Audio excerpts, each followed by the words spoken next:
Owning mistakes. Simon was a curious boy. He was fond of reading adventure stories. He lived with his grandfather. One night, he stealthily entered the storeroom where his grandfather kept his priceless antiques. Simon knew his grandfather did not like anyone to touch his rare collections.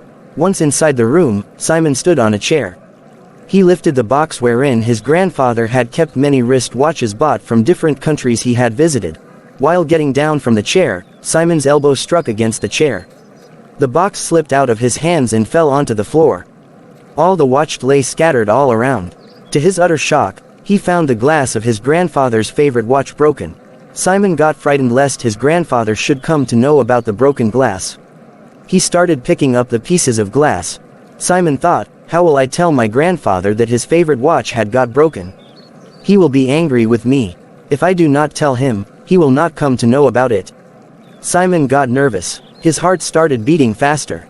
He put the broken watch back into the box and placed the box back on the shelf. Afterwards, he went to sleep. He tossed and turned in bed. He could not sleep in peace throughout the whole night. The next morning, Simon got up early. He gathered courage to go and admit his fault to his grandfather. Reaching his grandfather's bedroom, he told him everything.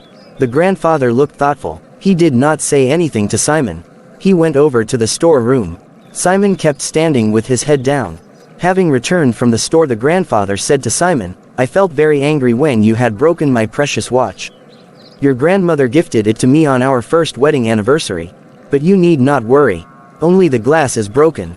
I shall have it replaced. Simon felt relieved. After some time, his grandfather went into the kitchen and bought a glass of milk for him. While giving the milk to Simon, his grandfather said, It was brave enough of you to tell me about the broken watch. You knew that I would scold you, did not you? Simon said, I was scared at first. But I dared not tell a lie. I should not have touched your things without your permission.